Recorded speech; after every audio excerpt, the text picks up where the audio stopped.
Hello, welcome back to another episode of the Thru podcast. I'm Matt Bryan. I'm here with Catherine Hunter. We are bringing you our platform Thru, which is all about giving mental health a voice. So we hope to try and share some discussions that not only help you deal with your mental health and any issues you have, but to thrive through that as well. So we're introducing a wee mini-series just now titled Music and Mental Health. So hopefully we can just kind of delve into that a wee bit. The benefits that it has for your mind, and especially if you're experiencing difficulty, and how music can get you through that. We might be able to get a few people on to share their stories as well. But I think just this kick off with Catherine, I think we just want to just maybe start by saying how important music is, maybe, and how valuable it can be in one's life. Absolutely. I mean, for me, it is really important. It has been really valuable. I've been playing violin and piano since I was about 6 years old.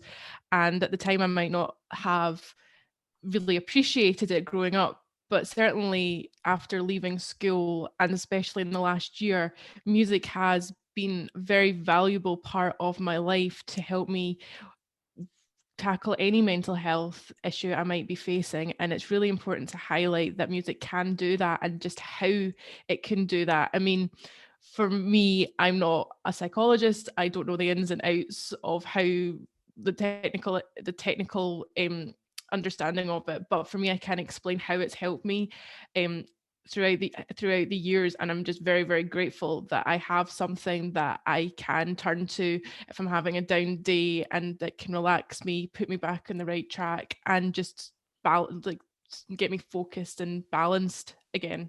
And I know you've been working on a project as well in the last year or so.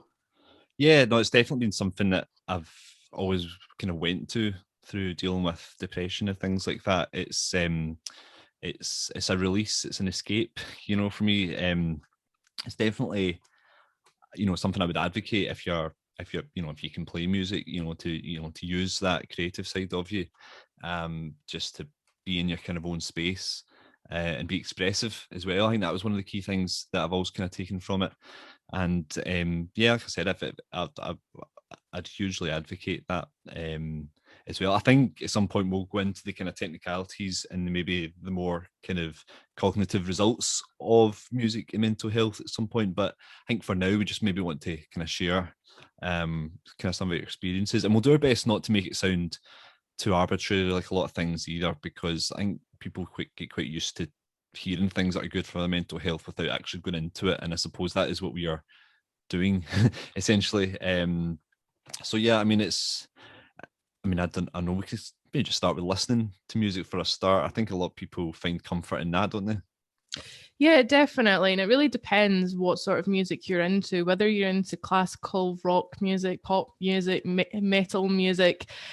Music can provide, like you say, that relief, that escape from society. But for me personally, I really, really love listening to classical music. I never used to, but as somebody who has played in orchestras from a very young age, all the way through university, and even in the up to the last year or so, I just love listening to a classical piece of music, especially if I've played it, because it brings back memories. It brings back good memories. And for me, that experience, I've met so many amazing people through music, through orchestras, through touring.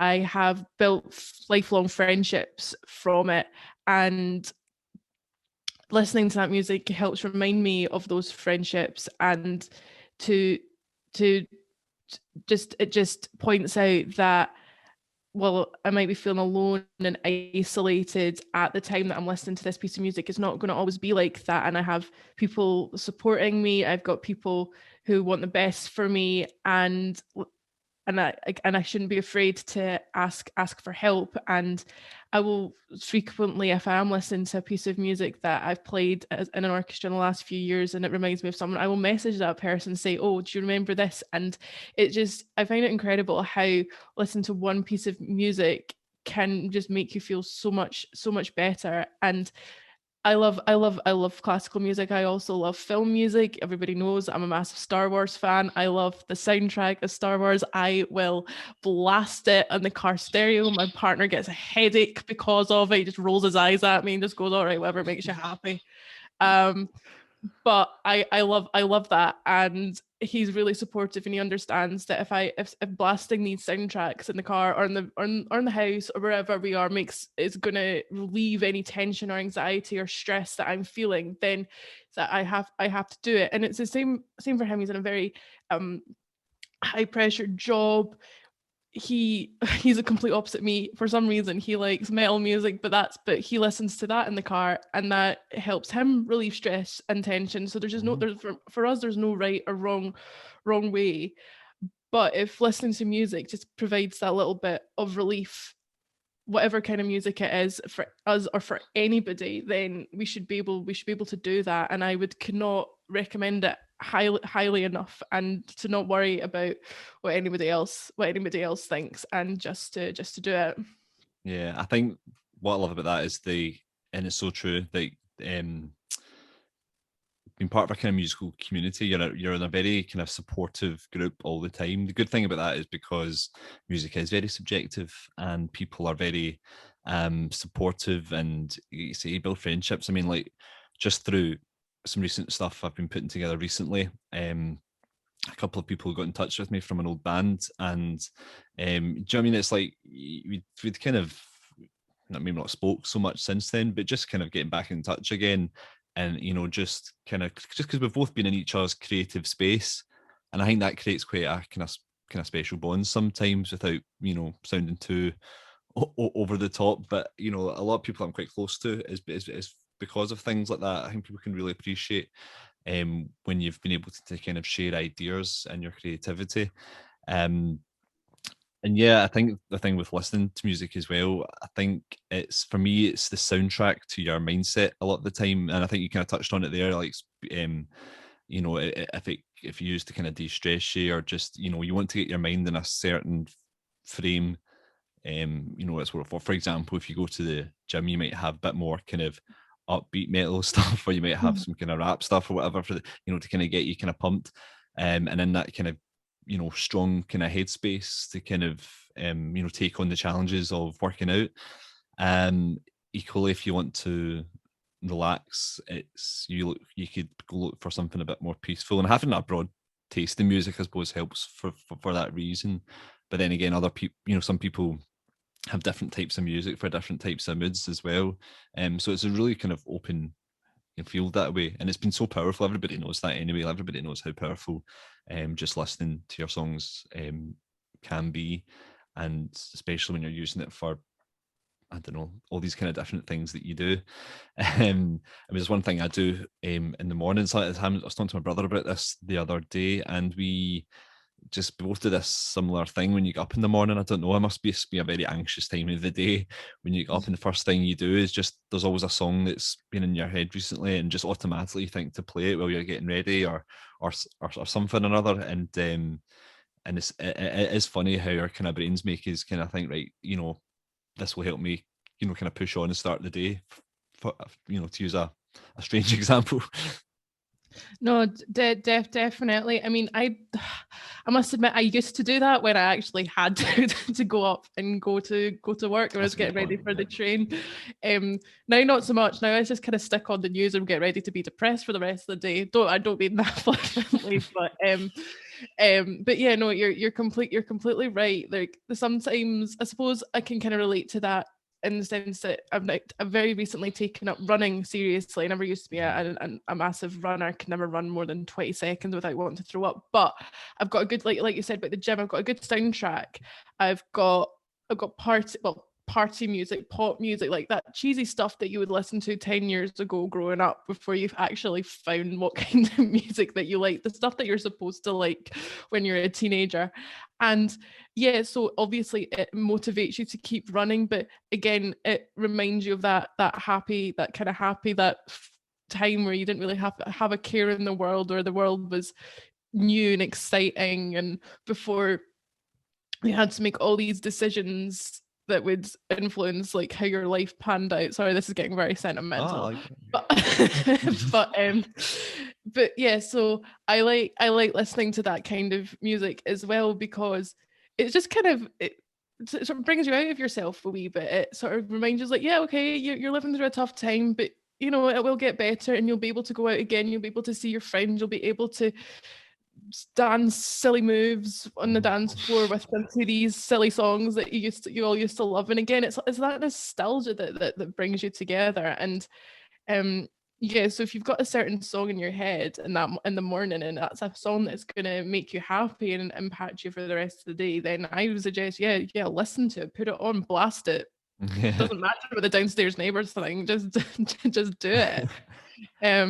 And another thing, like while we're talking about nostalgia, is there's this album that must have been years and years ago. My family took me to the Lake District when I was maybe about, I don't know, 5, 6. But there's this one album, and it just always reminds me of that holiday. And it did nothing but rain in the Lake District for a week solid. But because we had the music, we were together, like just listening to those songs over and over again, it provides you with that happy nostalgia, and that reminds you of the good times that you had. And I like listening to that, especially if I'm having a down day and my family don't live anywhere near me and I miss them.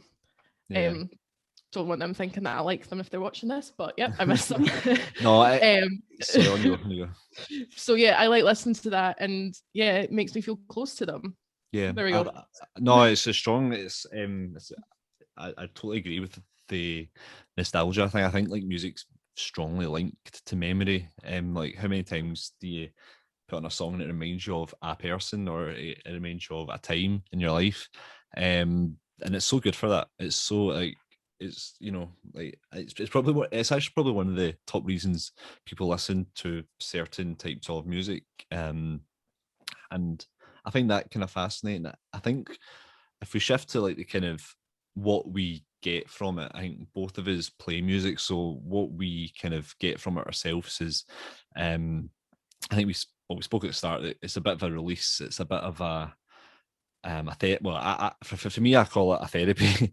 Definitely as a therapy, yeah. I get a lot from it. Something, I mean, like the reason I've just kind of like started or trying to start putting more music out there just now is just because I had so much of it building up last year. And when I look back to it, it was a really tough time. There was one point I was writing, half a dozen songs in like a couple of weeks, and like, or just go upstairs, in a few hours come down, I've got a new one. It was just things like that. And it was all coming from, I mean, I write quite an emotional sense anyway. It just kind of comes to me, and I find that with expression a lot easier than the written form. Well, maybe not the written form, but just kind of speaking just now about it. I find it very hard to articulate. So when things happen to you and things give you trauma and things give you anxiety, it's very hard to explain where that's coming from. And for me personally, I'll just kind of grab my guitar, a few chords, and the words just kind of spill out a wee bit more naturally for me. And for me, that was just, time just flew when I was doing that, because I was like, wow, that, I wasn't getting to like speak to anyone about my feelings, but I was able to kind of express it to myself. And that's the difficulty of what I'm doing just now, is trying to get, is getting music out there for other people. It's a wee bit different because it was just a lot more satisfying when it was just like doing it for me, and I was like, oh god, that was healthy. I felt good after that. And yeah, and it's one of those things. It's been so therapeutic for me. Do you know what I mean? It's been, and it has been for years. Like it was always just like, hobby / form of expression for me. Just at home, and just articulating, feelings and emotion into song, and that's where the kind of creative side comes from it. And like I said, I don't know if that's something you kind of get as well, when we just kind of fully immerse ourselves into that point of writing and playing music and feeling better for it. So if I'm feeling in a good mood, there'll be pieces of music that I want to play that express that. But if I'm feeling in a more solemn, somber mood, I've got other pieces of music that I can also like playing. And for some reason, it doesn't make me feel sadder or anything. It kind of helps, again, relax and calm me down, because I feel like the pieces of music that I'm playing are relating to how my mood is overall. Is that No, I think, fair to say? and that's a really important point. I think anytime I've tried to explain this to anybody, it's like, or even when I just explained it there, it sounds as though it's like, I went through something hard, and and I'm writing about something sad. I mean, not necessarily. Sometimes it's just, sometimes a feeling's not necessarily sad. It make you, feel bad or make you anxious, but it's like, you're allowed to, feel all of these things. It's And just if it's writing the way of dealing. Yeah, it's the way. It's like when I encourage people to like journal, for example. I think that's just an easier way to take it from there to there, and it's get it out of your head. Get those worries away from swimming about in your head. It's the same kind of thing with music. I just feel better from it. When I say release, I mean quite literally, it's released it from my head in a way. To something a bit better. It's a bit subliminal. It's put it onto something that's, it's turned it into something else. I've kind of transferred that, energy, if you want to call it that, and just Absolutely. and just kind of and it's helped me. And it's not for anybody else. It's fair enough. People want to maybe know how you're feeling and stuff, but it's not. It was like that's why I'm quite happy with what I'm doing just now, because it's like it's something that started for me, and I'm just kind of just taking it a wee bit further and saying, right, well, where can this go now? And so I mean, it's one of those things. I think it can definitely benefit you in the long term anyway, even if it's just a hobby. There's a piece of music that I've played in the piano for maybe about 10 years now. It's called The Buccaneer. And I'll find the composer, and we can include that in the comments section of the podcast if anybody ever wants to listen to it. But it's a fantastic piece of music, but it's something that I love playing, but particularly if I'm in a sort of a hyper anxious, even angry mood. When I was at school, I didn't know how to deal with my mental health. I'd come home feeling all over the place. I was feeling high, I was feeling low, sad, anxious, angry, all at the same time. And I didn't know how to express myself. But playing this piece of music, I called it my angry piece, even though I probably wasn't even angry. I didn't really know how I felt. But if you listen to the piece of music, you'll understand why I liked it, because being able to play that piece of music was a chance, like you say, to express myself. And I didn't know how in words to express how I was feeling. So I played this piece of music to allow me to express myself for me, on my behalf. And I think that's when my parents started to realize, okay, like there's something going on with her at school, but I wouldn't tell them. I wouldn't tell anyone. And I worried them. And it wasn't for years until years later that I actually came clean and said, look, this is what I'd been going through, and I'm sorry I never told you, but I didn't know how to express myself. But I can express myself through music. I can Yeah. express myself through these pieces of music. But when I am feeling this way, and I still get like this from time to time, I still have days where I feel like my head is I'm gonna jump out of my own skin. I don't know if you've ever felt like that, but I still have days where I feel like that. And playing, and my hands are shaking, my entire body's trembling, and I either need to get out the house and just run to release the stress, or play that piece of music to help calm me down. And there's a fantastic bit in at the end of it, with all these chords, and it kind of just, I don't know how to describe it, but I feel like the chords just describe perfectly what was going on in my brain at that point. Just, it was kind of big. It was impacting me. It was loud, but it also, the chords, they weren't in harmony or unison. They were just there. And I just felt like that was a perfect way for me to highlight how I was feeling. It was almost as if the music was screaming for me, and that's what I wanted to do, but I didn't know how to, because I've always sort of like, compose yourself, be dignified. I have taken recently to screaming into a pillow if if it gets bad. I don't think I should be.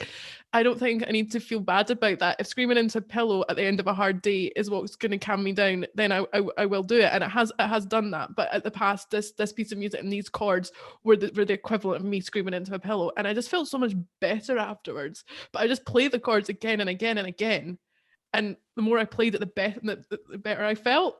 And then so that became my what I call my angry piece, like I said. But it wasn't even an angry piece. It was probably my my calming piece, my way to let out how I felt. And I still play that piece of music. I love that piece of music. I think people are terrified when I play it because I get a wee bit too into it. But yeah, I just we'll need to get you, I just love it. We'll need to get you to share it on here, I think, some point. Well, I'll practice it, and then maybe I'll film it and send it to you and put it on. But you will know the chords at the end. I'll save you all from singing it. you'll know the end. Point is very valid. Just how connected you were with it, and I think one of one of the episodes in this series will go into the more technicalities of it all, and in particular, I think called flow state, which is from any form of creativity, really, but it's been that connected, and it's been actually fully immersed in what you're doing, in your kind of optimal state of consciousness, if you like. I know from any time I've experienced this flow state, time is just non-existent. Anybody that's spending time with me, it's a nightmare because, like, where's he went, and literally just totally in a different world. And there's just, and like I said, it's the mental benefits of that, that's really why we kind of keep going and keep at it. But yeah, like I said, I think we've kind of just kind of summarized what we're trying to get at here in terms of linking music and mental health, and I'm really looking forward to getting some kind of more people on and talking about it as well, because there's so many different angles to that, and the benefits it provides all will be available on thrivethru.co.uk. But yeah, we've got, like I said, Catherine, there's a lot more to it, isn't there? Absolutely. And something that I would just like to highlight to anybody who is playing music that doesn't really understand the benefits of it. When I was at school, I didn't really understand the benefits of it either until I didn't have music. My family are very musical, so they encouraged me to play the piano. They sent me to piano lessons, and then I took up the violin at primary 4.